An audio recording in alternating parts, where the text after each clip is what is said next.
All right. So, well, hello. This is the official start to the webinar. Welcome everybody for coming along. My name is Lindsay Altenbogard. I'm hosting this webinar on behalf of Mirror Mirror, and we are joined by a panel of experts in a variety of different areas, and so thank you for coming, you guys. They're all members of this Mirror Mirror network. I'll tell you a bit more about that later. But perhaps it would be good to start off with you introducing yourselves before we go through the content. Maybe Adrian, I can start with you and you can pass the ball to the next person afterwards. Sure. My name is Adrian Korevaar. I work from the Netherlands for Shape Your World. I coach and train people working remotely, mostly in Africa, but also closer to home. Both, remote, as in, like interconnected like we are today. Susie. Thank you, Adrian. So I'm Susie Giles. I'm also based in the Netherlands. I live in The Hague. And I run my own communications consultancy called Giles Global Communications. So I work with clients who have a global footprint and are mostly in the education and the not-for-profit sector. And Sheila. Oh, you're on mute. Helps if I take that off, thank you. Hello, I'm Sheila Carruthers. I'm a Brit from the accent, and I'm a Canadian. I live in Calgary, Alberta, near the Rocky Mountains. I'm a management consultant. I specialize in business administration, strategic communication, ethical behavior. I'm a university instructor, and I train consultants. And that's me. Sharon. Hi there, everyone. I'm Sharon Hunter. I'm based in Montreal, Canada. I've been working virtually for almost 20 years in strategic communications, and today I focus as a facilitator on strategy development, and that's me. Okay, so it was, sorry, go ahead. Hi, I'm Elise Foster. I am based here in the United States in Cincinnati, Ohio. I'm an engineer turned leadership facilitator and executive coach. I've co-authored 2 books that really focus on curiosity, questioning, and leadership. Both are in the education space. I spend a lot of time working with leaders, both in corporate, nonprofit, and in education, helping them really lean into curiosity and bring that to leading, particularly in uncertain times. So thanks for having me. Good.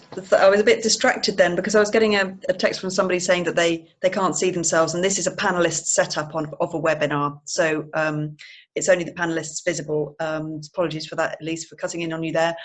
But anyway, it was Sheila, you first suggested that we have this webinar because of the times that we're in. Can you tell us a little bit more about why you thought this would work right now? Yeah, sure.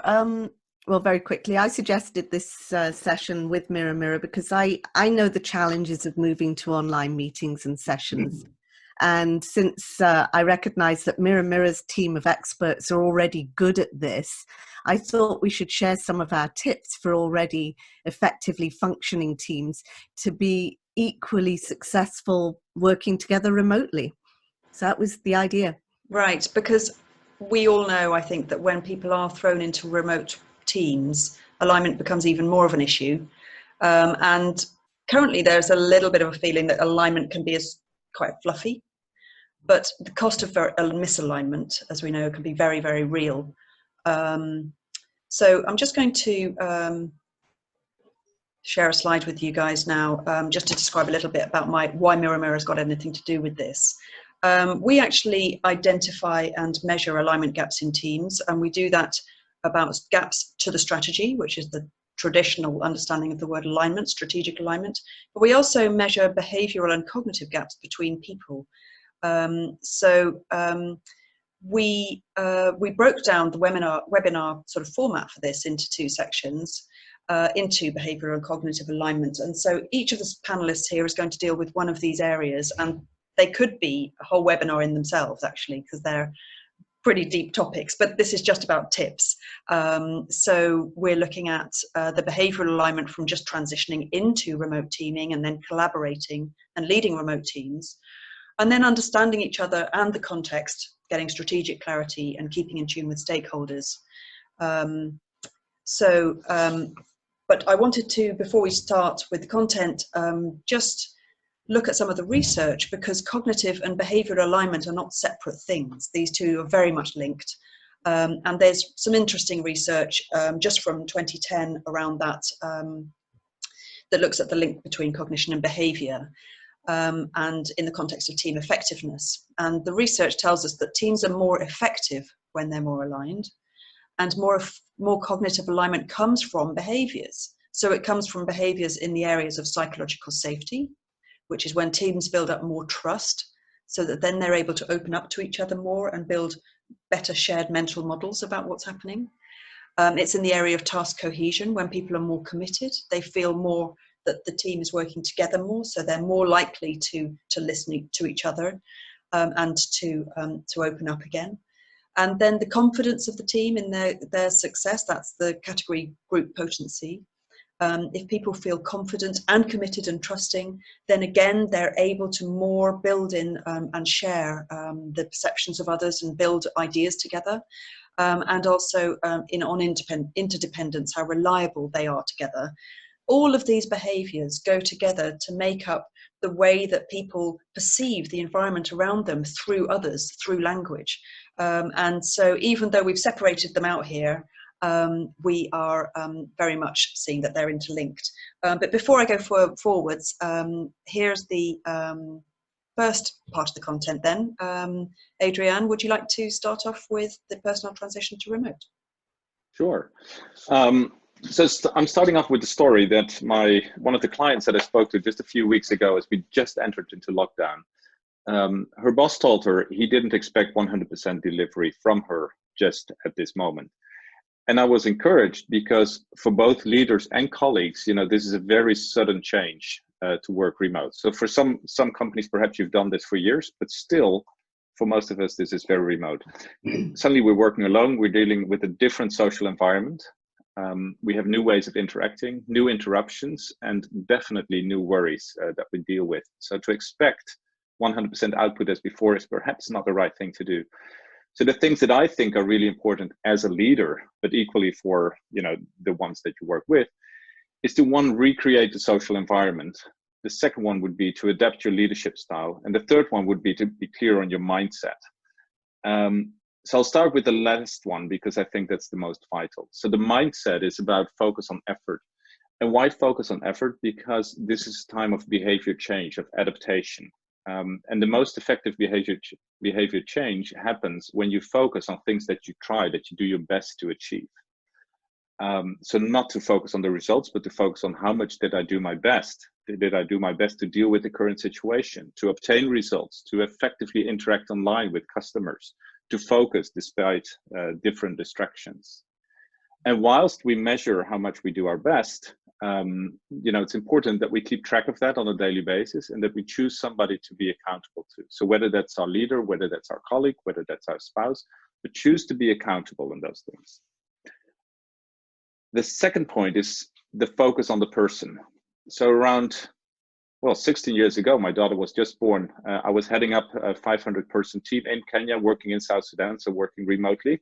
The one I was reporting to was working from Switzerland, and I was at wit's end. I couldn't deal with it anymore. So I called her up and I said, you know what? I need help. She said, give me half an hour. She called me back half an hour later and she said, you know what? Tomorrow I'll land on the airport in Nairobi. Leaders need to show up. People do not leave organizations because they don't believe in its mission or vision or mandate. They leave organizations because they feel irrelevant. They don't know how they contribute. They feel they are not seen. And this is where you can make a difference. You can show up and do it. Make use of the fact that you now have this online remote connection, the ability to show up on video, and ask them how you can support them. My third point is around focus on connection. So for many of us, the nice coffee table chats, the people that you stand with in the elevator, the ad hoc things that actually happen and that inspire many of us, they don't happen anymore. So this is where we have to orchestrate creative replication of the natural things that happen. And I suggest that you focus on connection. Now, suddenly you have an opportunity you've never had before. You're in everyone's home. And you can see what my room looks like. You can see what everybody else's room looks like. You can take them on the tour through the house. You can do a favorite coffee cup competition, but orchestrate things to interact and to get to know each other, perhaps on a different level than what you've done before. And I believe that if you do those three things, that when you focus on effort, you focus on the person, and you focus on connection through creativity, that you will manage like we manage. Go for it.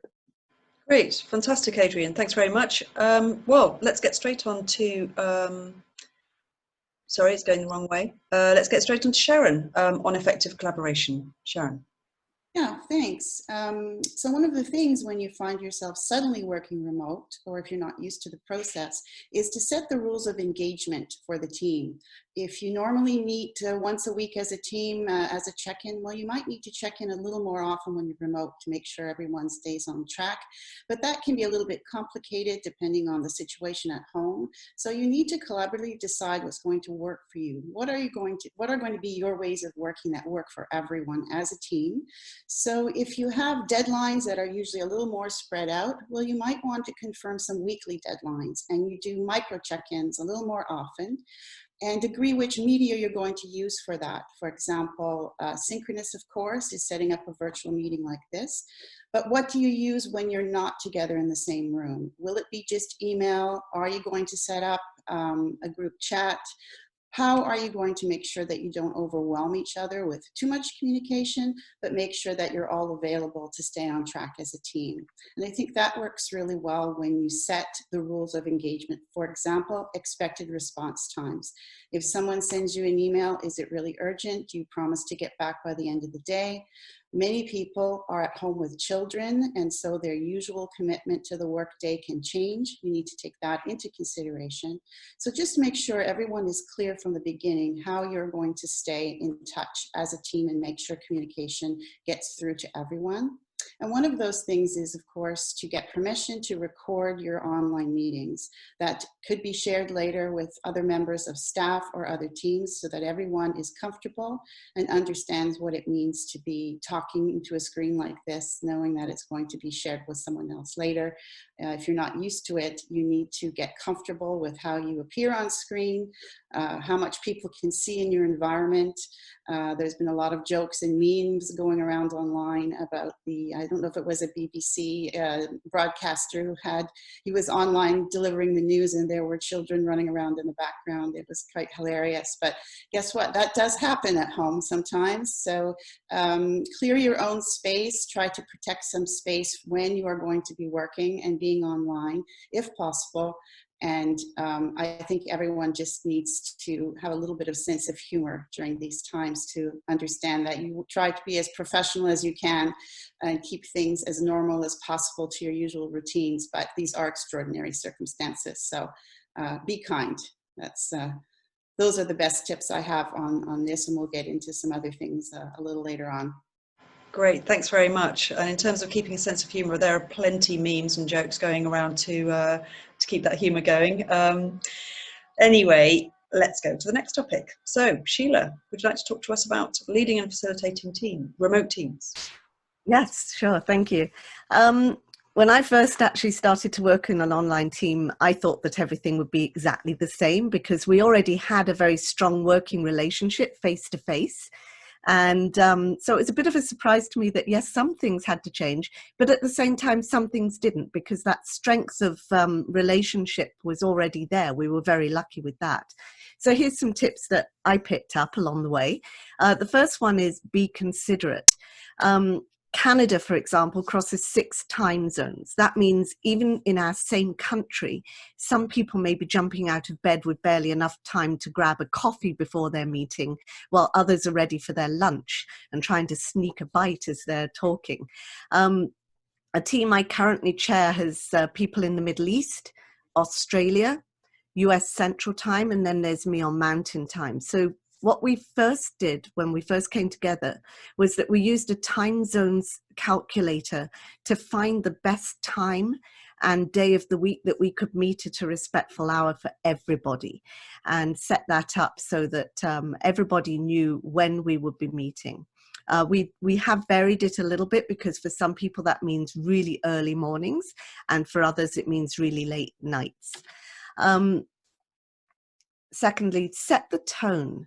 Taking the time to set the tone, to clarify people's needs, their expectations, it helps to motivate them so that they feel that they're a valued member of the team, even at a distance. And you can do this, you can get a bit creative as well, just by making some minor changes in the way you interact. For example, if your face-to-face meetings usually include food, you could courier some food or drop it off at their doorsteps if you're not too far from each other, or fun items that are timed to arrive at their location shortly before the start of your virtual meeting.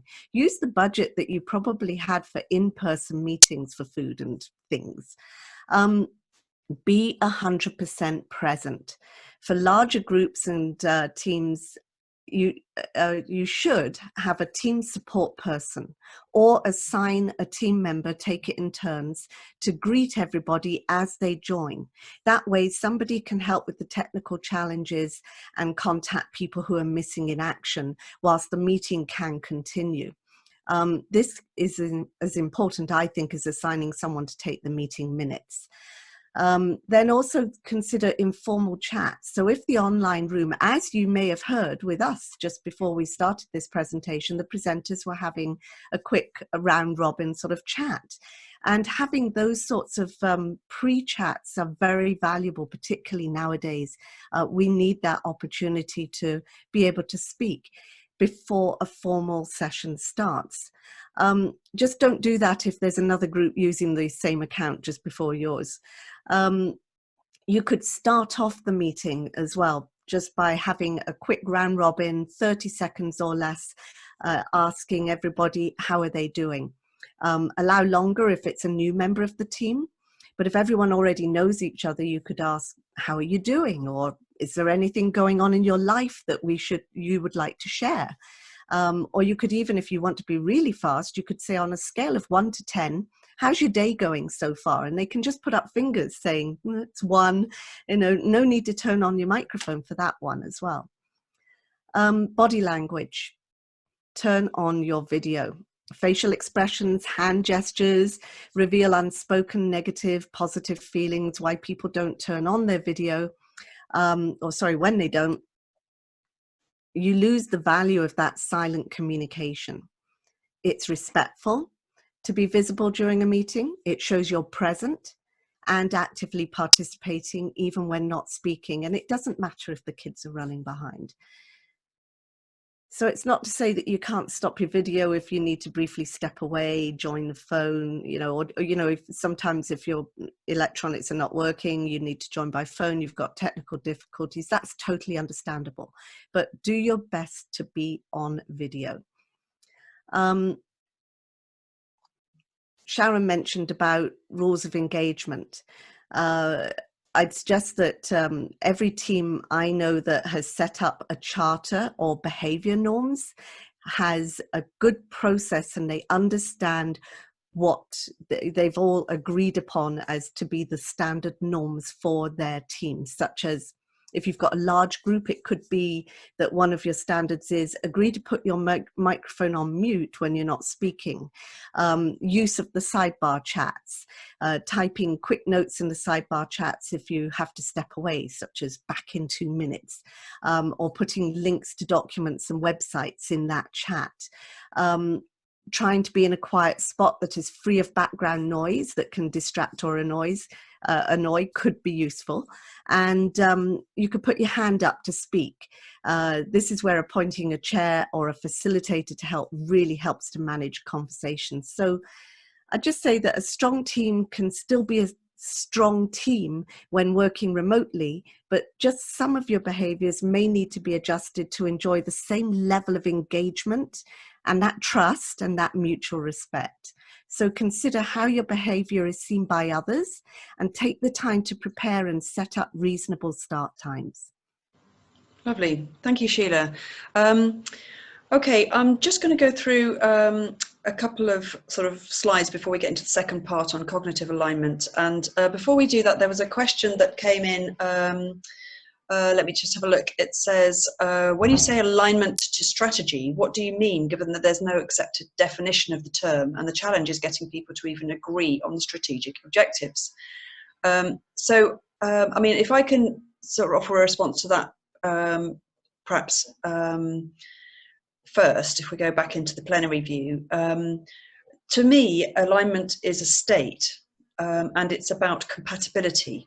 And compatibility means that people can have different views and people are aligned as long as they're all working to the same common goal. That's why alignment is best in teams, because they have the same common goal that is relevant to them. So the term alignment it is, I don't know if it does have a formal definition when it comes to Wikipedia and the social sciences, except that it's when you're talking about getting clarity on strategic objectives, that's a process towards alignment rather than being alignment itself. Does anybody want to add anything else onto that before I go into a couple more pieces? Or should I continue? Yeah. So let me just share the screen and go back to these slides then, because there's a few other pieces I wanted to get to. We're talking about remote teaming, and there's plenty of evidence around there to suggest that it's worth investing time to kind of get it right, or at least to feel comfortable with it. So Airtasker did a survey, 1,000 people, half of them working remotely, and there's the practical things. It's about saving time and travel time. It's about being able to do more exercise and more take care of yourself. There's more well-being going on there's more opportunity for that with remote working. And people who do work remotely tend to actually spend more work days a month working, probably because it's more accessible to them. But it's deeper than that, actually. There's Sarah Milstein wrote a fantastic article recently. She's the engineering director of MailChimp, and pointed out that in-group bias, which is what happens when a social group is exclusive. That's when they're really conscious that it's just them involved, which happens, I think, more in remote circumstances. They tend to develop more trust and loyalty and cooperation if it's going right, to protect and strengthen the identity and the purpose of the team. You'll have seen that, for example, in people's private lives with choirs. They're just normally in a choir, of course, but when they're remote and when they're not seeing people and when they have less contact with humans, they really want to get together back as a choir. And there's all these virtual choirs popping up, which is interesting. But remote working does make hard conversations easier because it's less easy to transfer emotion across a screen, and you can keep more to the sort of professional conversation. It reduces friction between people because those annoyances that they had with each other are less obvious. And it actually forces the conversation to have around how can we better collaborate. It forces that communication to improve outcomes. Now, a couple of pieces that we've done at Mirror have shown that there are stages to remote team effectiveness. And the first bit is about getting stable. And there's some of the tips we've already heard about. It's about just getting the basics of technical connection capability and interaction. How do we, all of those topics. Where do we post documents? How often do we connect? Are we having a facilitator? Do we put our hands up? Those are the kind of basic bits about getting stable as a remote team. But the next level beyond that is about then getting aligned. It's about getting aligned to the strategy. Do we have a compatible view about the direction that we're going in? And then getting aligned between people. Do we have a compatible view about how we are interacting together? That's the behavior part. And how we are going to collaborate to achieve our goals. And then building on that, teams can become even more effective when they start really looking at this piece that we've seen. Now, here's some data from a couple of teams before we go into the next section. We looked at some of the teams that we'd worked with in the past, and we collect average ratings about things like alignment to the organization, positivity, pride, preparedness, and clarity on how to achieve goals. And we found that when teams are in stable situations, so these are teams that have not gone suddenly remote, as we've been talking about, the ratings are almost the same. I mean, it's quite intriguing, actually, that in these cases, we found that people don't really have a different perception on these points, if they're working virtually or not. It's a matter of getting used to it and adapting to different ways of working. So here's some more data. It's anecdotal stuff, this, because this is just one team that we did when the COVID virus broke out in Asia in February.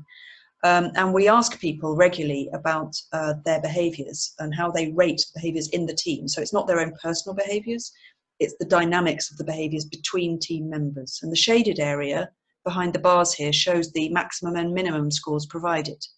So this team was confident in team success, average 79% of the time. The bottom score given was 50% and the top score given was 100. Now here we've got confidence in success, active support in the team. This is a team that obviously clubs together quite well. But it just happened that the 3 lowest behaviour scores were tolerance of mistakes, reflection on clarity and progress, sufficient reflection on progress, and clarity on direction and remit. So they were already having a hard time before COVID stepped in, and probably even more so then, getting that clarity. And we feel that clarity comes back again and again with remote teams. Now then we did a team just hit by the COVID virus in Europe in March, suddenly remote team. Could be a coincidence. I just thought it was interesting to show lowest score is in fact exactly the same, 3 down the lowest there. That's why I wanted to point it out. But again, clarity on direction remit, and this is the one area that really the teams really find difficult. So let's now continue on to the next part of the presentation and go over to Susie, who's going to talk about getting strategic clarity. Great, thank you, Lindsay.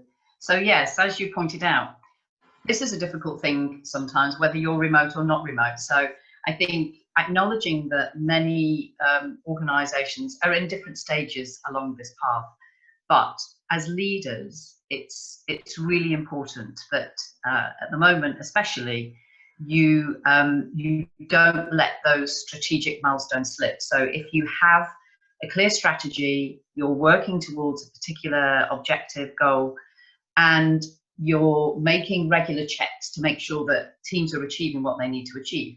Don't let those drop. It's really important, whether they be your quarterly checkups or whether they be your monthly checkups. And I think it's really important to, as some colleagues have mentioned, is to maintain that face-to-face. When I'm talking about face-to-face, I'm meaning doing it remotely online. But I do think it's really important that people have the time to discuss. At the moment, though, what I'm seeing is organisations who are suddenly thrown into the situation we're in are really managing the operational day-to-day. Their priorities are, let's keep things going. So I think there's been an acknowledged focus on this to keep teams working. And you also have to accept, I think, that you may be changing the priorities of your strategy because of what this situation is doing to your business.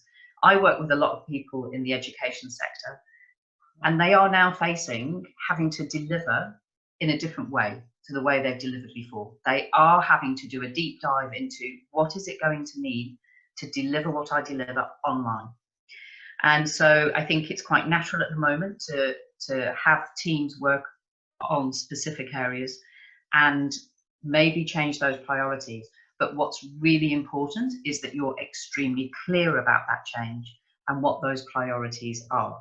And I think as a leader, if you want to keep yourself in check to make sure that you are giving strategic clarity, there is a really useful tool that we use in change management, which is called the ADKAR tool.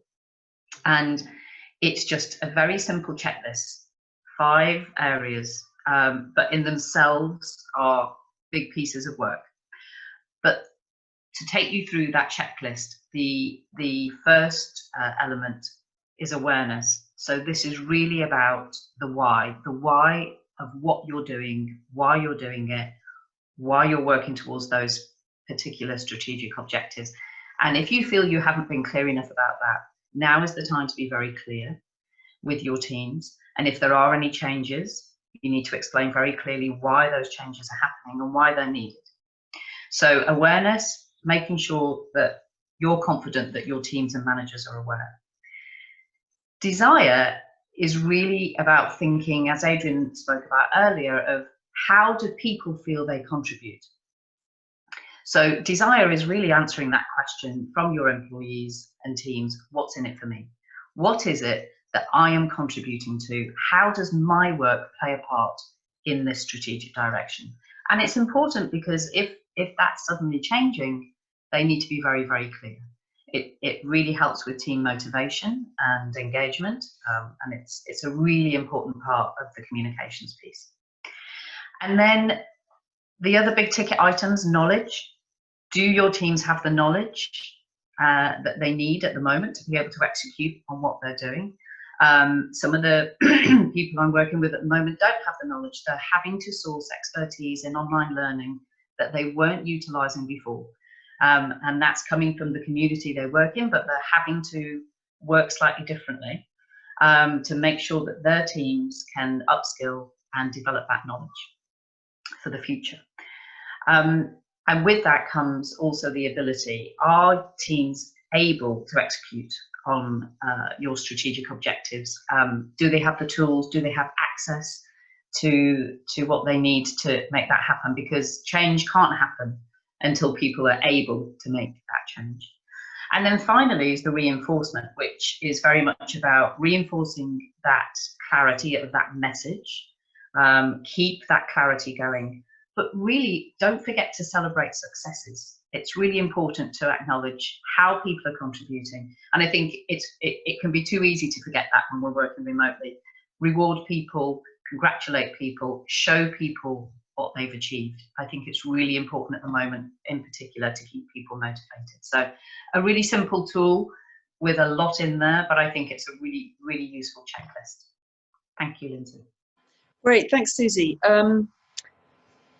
So I'm going to move straight on to Elise now, who will talk to us about understanding each other better. Thank you, Elise. Thank you, Lindsay.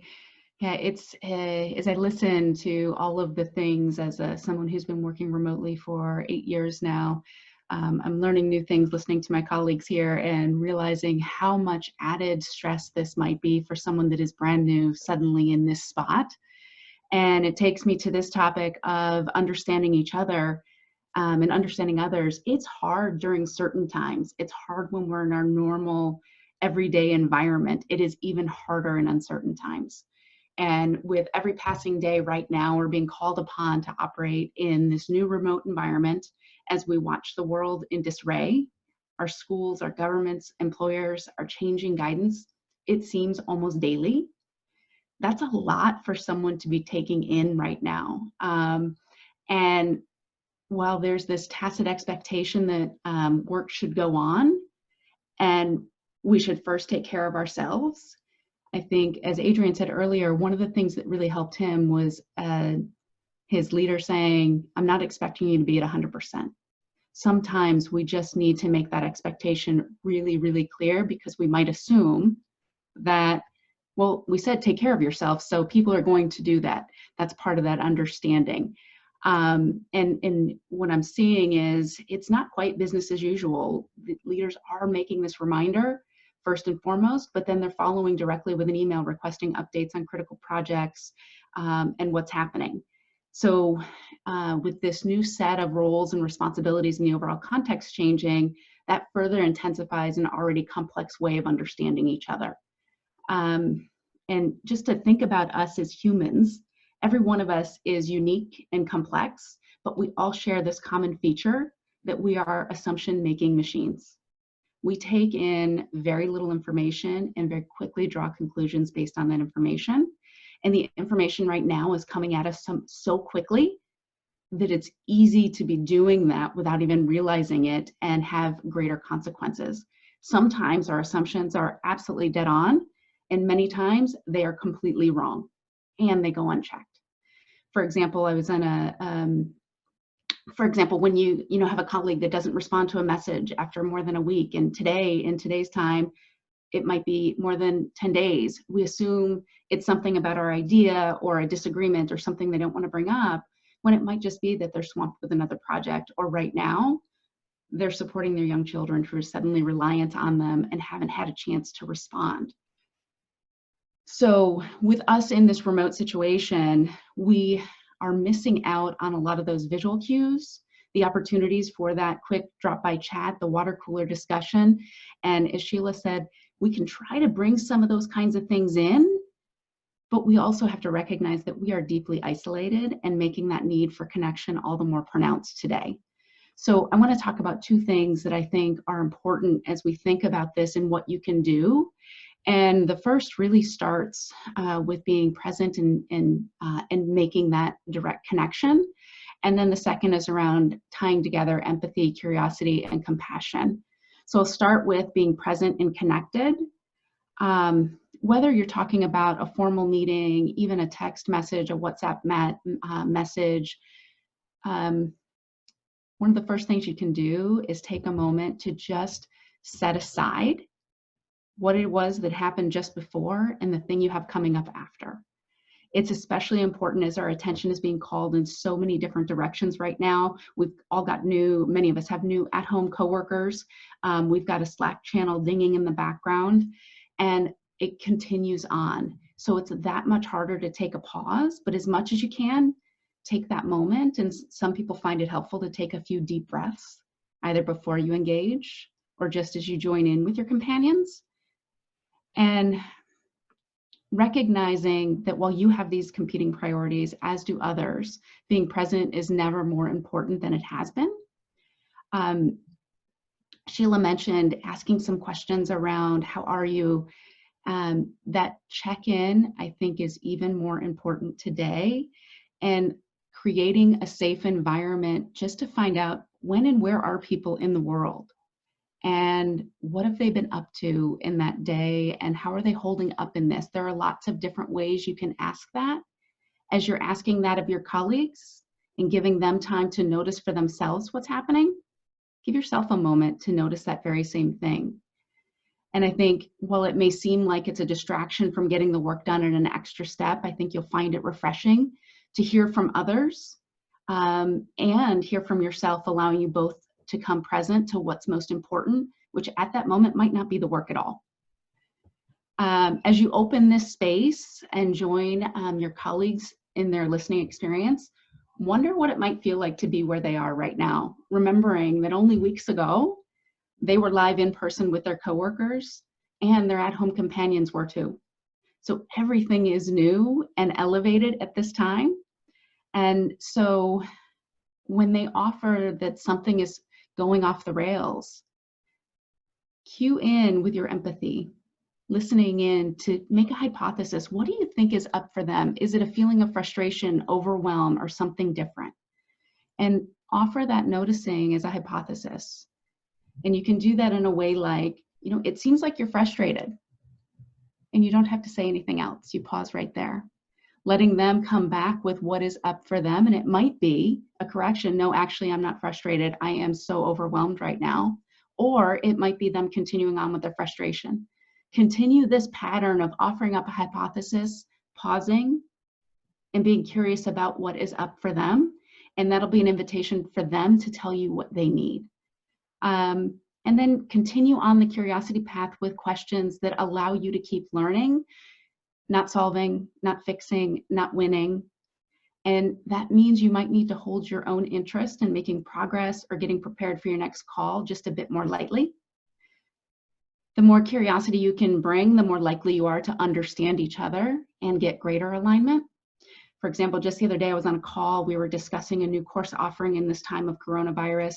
A colleague had suggested a theme to which internally in my head I said, oh yes, I totally get what she means. Thankfully, I had a colleague on the call who paused and said, oh wait, can you say more about what you mean there? And I came to learn that my interpretation of the suggestion was not at all what she intended. With the loss of those in-person clues, the curiosity and clarification becomes paramount here. And then lastly, in all of this, there is a side that is about comfort and grace and care for ourselves and for others. We are being asked to do more than we ever have been asked to do all at one time before. We find ourselves caught between difficult choices. Do I continue in this meeting or ask everybody for a pause so I can tend to the out-of-control children screaming in the background behind me, not only distracting me, but distracting everyone else on the call? We have competing priorities and competing expectations, and it's a time for understanding and not judgment. It's natural and okay to be annoyed when on the receiving end of this. But it's also the most important time for us to have a bit of grace for that person on the other side that is just trying to keep up. And then extending that same grace and comfort to yourself when you make a mistake in one of these realms, or you forget to tie in and do one of the tips that we've suggested here. It's all about experimenting your way through this because it's new for every one of us. And when you do that and you take an experimental approach, failure is not only okay, it's expected. And that gives us a better opportunity to understand each other in all of this. Wow, thank you, Elise. It's so easy to just forget all of that and get tied up in what's going on around us practically, and, you know, with meetings and transactions and all of this. We're so deep as people, aren't we? So thank you for that. Let's now move on to Sharon and keeping in tune with stakeholders. Yes, thanks. And I also have to say thank you for sharing those tips, Elise. It's never been more important to practice mindfulness, which is something that we all need, whether you're a leader or not. Certainly have to be more self-aware of how we're coping ourselves with these extraordinary circumstances and how that reflects out both in our home life and with our colleagues and other stakeholders. So we're going to talk a little bit now about keeping in tune with stakeholders. And basically these are just practical tips. It might seem like stating the obvious, but whether it's your own team or other internal stakeholders in your company, or your external clients, your accounts, depending on what you do, you really need to communicate your availability. And that can seem like an obvious thing, but it's not when you're suddenly working at home. If you're employed and you're expected to be working a 9 to 5 day like everybody else, that doesn't mean you don't take breaks. It doesn't mean just because you're at home, you're going to be answering the phone every time it rings. It's very important to make it very clear to people, especially external stakeholders, when you are available to talk. And if you're not able to set this up through your own company's channels, there are easy tools like Calendly that allow you to communicate a public calendar where people can, for example, book appointment times with you for a one-on-one. If they really have an urgent matter, but it's not really that urgent, it's just that they really feel that they need that peace of mind of making sure they can check in with you. You can schedule blocks of times during the day that it's most convenient for you to have that one-on-one chat. It can be as little as 10 or 15 minutes. Sometimes those micro blocks help a lot. And you can also schedule some Ask Me Anything group sessions. If you have various stakeholders that want to have lots of questions asked, it can sometimes be a little painful to answer 100 emails. Offer yourself up for a virtual meeting like this, where you can answer all kinds of questions, formally or informally. It can sometimes be a little difficult when you are at home, but you do need to structure your work day that this is a work day, but also make time for yourself to take those breaks, deal with other things, and make sure that you're bringing your best self to each of those interactions with the outside world. It does take some self-discipline. I know a lot of people say, I don't know how you can work from home. I wouldn't have the self-discipline. It's so distracting. But it's not if you actually put structure into your own day and make sure that you follow it yourself. In terms of being able to reach stakeholders, it's really not that complicated, but you do need to adapt to their preferred method. There's not everyone who's suddenly at home that's going to have access to Zoom or necessarily other virtual types of communication. Sometimes just picking up the phone and actually scheduling those regular check-ins to have a simple phone call can help make people feel more calm, that you are available, and that it is business as usual in many ways. It's just that we're doing it a little more differently. That's all I really have in terms of that. I hope we're going to have some questions, because it can bring out some more specific examples of managing stakeholders from a distance. But generally, just be prepared to adapt to the way your external stakeholders are working themselves, and make it very clear when you will be available to interact with people so that you're not overwhelmed. You need to protect some space for yourself as well, because your phone will keep ringing. You will have hundreds of emails from both internal and external stakeholders. And the last thing anyone needs is for you to get overwhelmed yourself. So mindfulness, as Elise pointed out, and all the other people here today. It's just a question of getting used to doing things differently, but it's possible and it works. So that's all I have to say for now. Back to you, Lindsay. Thank you, Sharon. Okay, well, I have a question here that's come into panelists, which is about what if you feel that your team members have kind of lost the faith and just aren't connecting back? What can you do? Does anybody want to take that question? I will start and hope others will chime in. And it's a bit of a play off of what Sharon just ended with is, yes, this works and it's all new.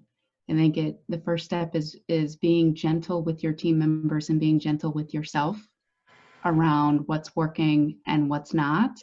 And taking that moment to find out, okay, so what is it that makes you feel like they've checked out? Asking yourself, okay, what do I believe about this? And how might I be absolutely wrong? Oh, go ahead, Susie.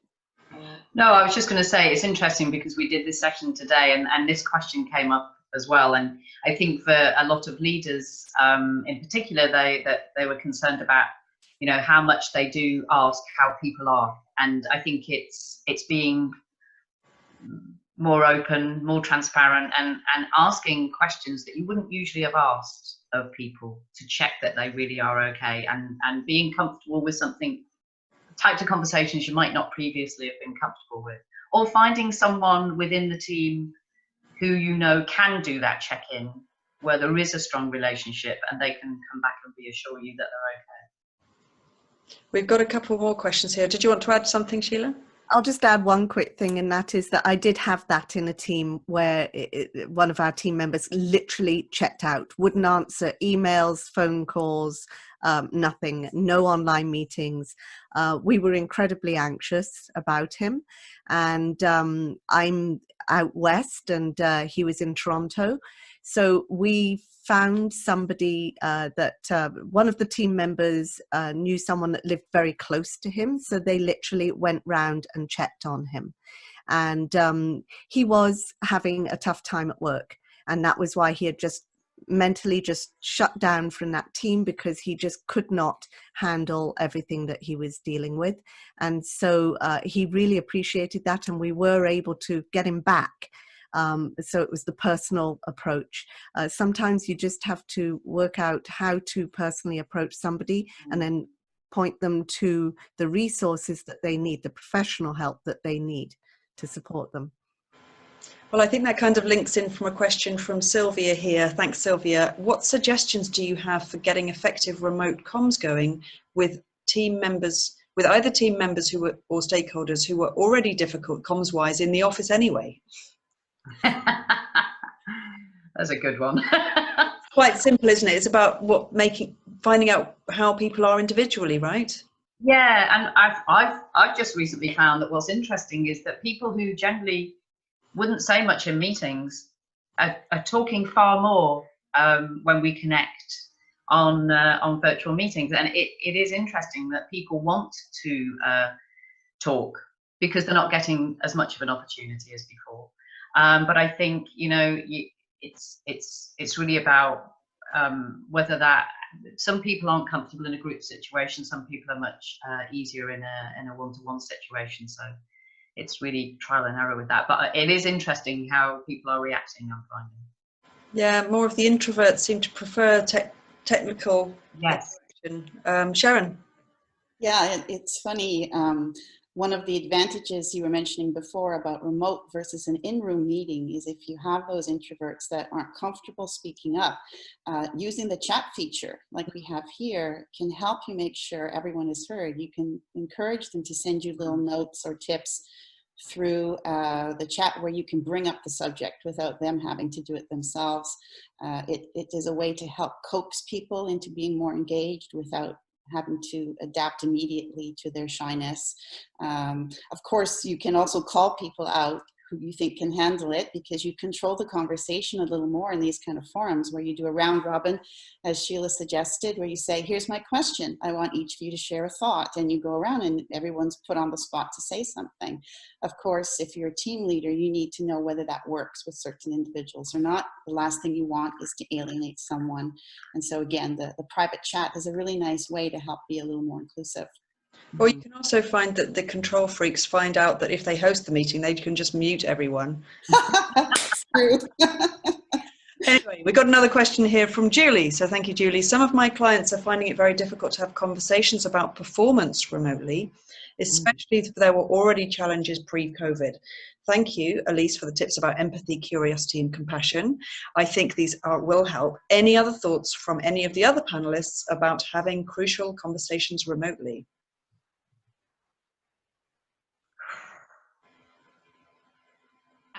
I will tell you the first thing that came up for me right now is how critical is it to have that conversation at this moment? And it's just, it may absolutely be the right time to have a performance conversation. I think though, more than ever, it's a time to say, is it critical that we attend to that right now? And then another offering that I'll put out there, and it may or may not be perfectly helpful in this situation, is if there's a particular thing that is critical right now that you need them to tend to, I have a series of 3 kind of rating questions I ask people. You know, on a scale of 1 to 10, how are you doing on this thing? Let them rate themselves. If they say they're a 7 and you think they're a 3, doesn't matter. They think they're a 7. Ask them for a suggestion. What would it take for you to move yourself from a 7 to an 8? And work with their suggestion, take it, accept it, and then follow on with a question.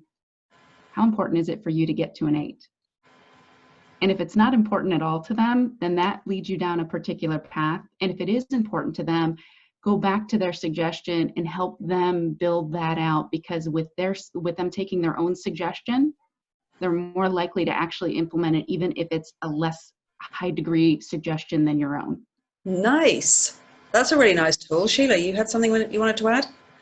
Well, tough to follow that one because that was impressive. Thank you. I would just say from a practical element, being a good listener is important.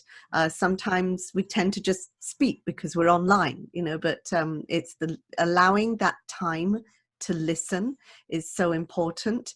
Try and hold back our judgment, because it's easy to judge people in different ways. And it's to encourage that mindset of empathy amongst everybody.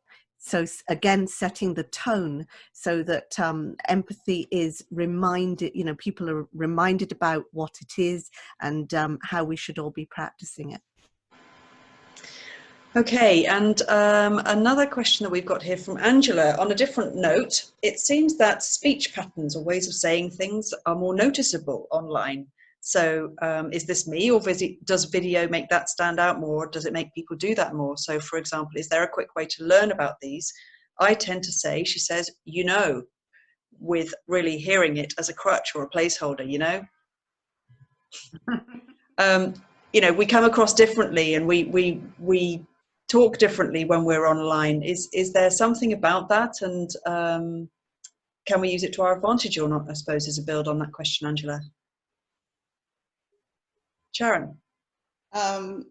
It's kind of like when you used to hear your voice on the answering machine at home. You go, do I really sound like that? It's so intimidating at first.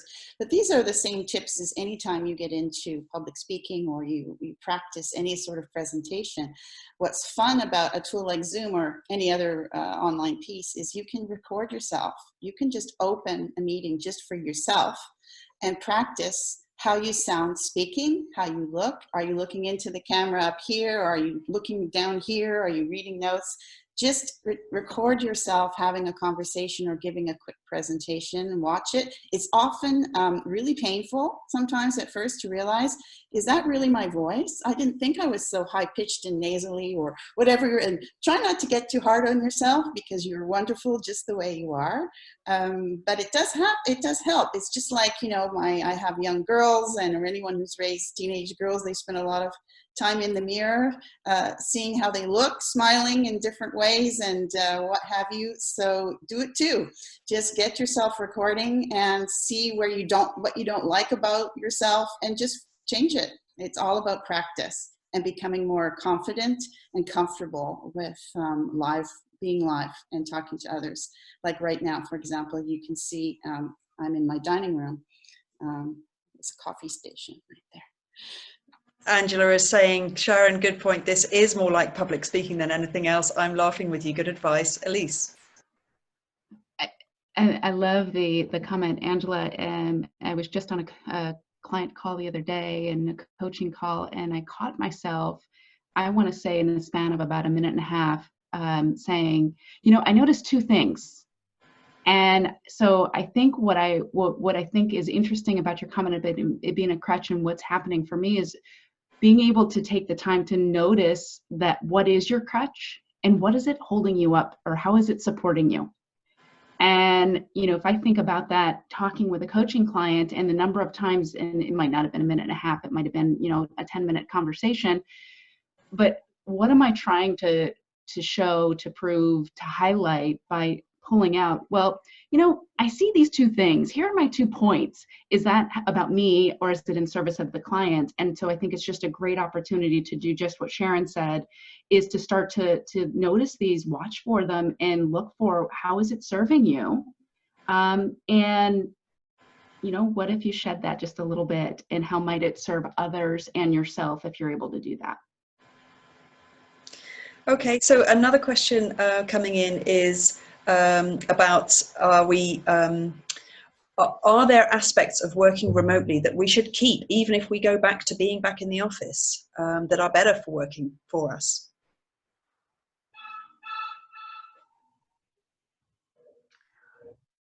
I think it's a tricky one, because it's, in my line of work, it's a given that we will be working remotely at times.